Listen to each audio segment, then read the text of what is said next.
Le capitaine Luc voulait laisser un symbole. Le maillot est propre, il porte tout simplement la signature des joueurs. Ils voulaient te laisser peut-être la plus belle récompense. C'est leur signature. C'est aussi une façon de les remercier.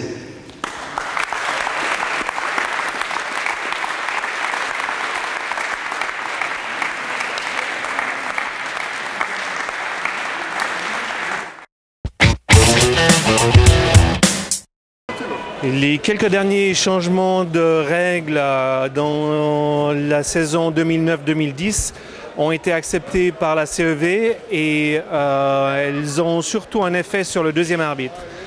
La première grosse règle, gros changement, c'est les pénétrations. Jusqu'à maintenant, une partie du corps, à part les pieds, ne pouvait pas aller chez l'adversaire. Maintenant, le corps entier peut aller chez l'adversaire, à part les pieds. Donc tout le corps est juste chez l'adversaire à part les pieds, à condition évidemment de ne pas gêner le jeu adverse. Un deuxième changement par rapport au filet. Un filet ne peut être sifflé que sur la bande supérieure du filet, par l'attaquant ou par le bloc, et non plus dans le filet. C'est-à-dire toutes ces balles qu'on allait chercher dans le filet et que le filet a été touché dans sa partie filet en soi, par la bande, tout ça c'est juste maintenant. Donc pour siffler une faute de filet, la seule manière c'est de toucher le haut du filet et que si on fait partie de l'action. Donc soit à l'attaque, soit au bloc. Maintenant évidemment si le passeur fait sa passe et tire le filet en bas pour donner un avantage à son attaquant qui est à l'aile, c'est évidemment une faute de filet. Parce qu'on ne peut pas donner évidemment un avantage comme ça à son attaquant. Troisième changement par rapport aux libéraux. Cette année, on peut jouer avec deux libéraux. Il y a toujours une seule position de libéraux. Donc la position de libéraux peut être changée et intervertie à chaque point, mais dans cette position-là, dans une position. Si on veut changer le libéraux de position, on est obligé de faire rentrer le joueur à sa place, qui ait un échange de jeu, et ensuite le deuxième libéraux peut rentrer dans une autre position, évidemment toujours sur une position d'arrière. Voilà les règles majeures qui ont changé cette année. Donc c'est surtout pour augmenter le niveau de jeu et le pourcentage de balles en l'air, et pas que le deuxième arbitre siffle intempestivement ou comme avant des fautes, alors que ça n'apportait absolument rien au jeu. Le jeu doit continuer, le jeu doit se poursuivre le plus longtemps possible.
Onia, bonsoir. Il s'agit d'un petit interview à la suite du match qui vient de se dérouler ici à Dorigny entre ton équipe, le Luc, et Münzingen. Alors j'aimerais bien avoir à froid maintenant, puisque tu as le temps de récupérer, tes impressions par rapport à ce match. Écoute, on a vraiment eu de très bonnes sensations sur le terrain. C'était un match idéal pour commencer le championnat, c'est-à-dire une équipe à notre portée. Donc on a pu développer notre jeu sans vraiment trop de stress et trop de pression. Et donc c'est vraiment idéal pour commencer une saison. Excellent. J'étais à côté d'un journaliste qui m'a dit qu'il te voyait sauter à 3,90 m, enfin 3,90 m. Est-ce que tu peux le confirmer? Non, alors, je saute jusqu'à 3,60 m en fait. Voilà. Je peux toucher un ballon à 3,60 m. En tout cas, certains parmi le public ont été impressionnés par cette détente absolument remarquable et un temps de suspension qui est absolument superbe. Comment tu arrives à rester aussi longtemps en l'air? Bah écoute, je pense qu'il faut le reconnaître à la fois des qualités naturelles et puis des années de musculation, de fitness. Et aussi, je pense, et on l'oublie assez souvent, ça, une technique de prise d'élan, de prise d'impulsion qui peut faire la différence après entre des joueurs qui vont avoir une bonne détente et ceux qui vont avoir une très bonne détente. Ça compte aussi énormément, quoi. On a été très gentil avec toi. Est-ce que tu vas être gentil avec tes camarades? Parce que finalement, le volleyball, c'est un service, une réception, une passe. Donc si on peut se mettre en évidence en attaque, on doit avoir une bonne passe qui doit être consécutive à une belle réception. Est-ce que tu remercies tes camarades? Tout à fait. C'est sûr que j'ai eu un bon niveau de performance à l'attaque. C'est parce que j'avais de très bonnes passes de la part de Nick et parce que Nick avait des réceptions pour pouvoir faire les passes dessus. Je pense que notre collectif est très complet. Chaque joueur a vraiment une fonction bien définie et chaque joueur a un très bon niveau dans sa spécialité. Et après, je pense qu'on devrait très rapidement réussir à mettre tout ça en harmonie pour optimiser le rendement. Et je pense que c'est un beau collectif. Je crois que je retiens ce mot collectif, c'est ce qui nous a déjà tous impressionnés à la Super Cup. Bravo encore pour votre brillante victoire à la Super Cup. Et le collectif qui se met en place pour la saison. La semaine prochaine, c'est Neffels à Neffels. Serez-vous prêts? Ah oui, on est toute la semaine pour préparer ça. Et puis même depuis, on va dire, depuis qu'on a repris les entraînements et qu'on connaît le calendrier, on savait que très vite, on allait rentrer dans le vif du sujet. Donc on était préparé à ça. Et le vif du sujet commence, oui, on peut le dire, la semaine prochaine avec Neffels qui est une équipe de qualité. Et donc ça va être un beau match à jouer. Et on va vraiment essayer de très bien le préparer, quoi. Excellent. Bien alors, bonne chance pour ce vif du sujet samedi prochain à Neffels. Je te rappelle que le samedi suivant, c'est déjà un peu un des premiers grands rendez-vous de l'année, puisque c'est Luc à Mrisville à domicile. J'espère que vous serez prêts. En tout cas, nous te sentons et le collectif tous prêts. Bonne chance pour la suite. Merci. Au revoir.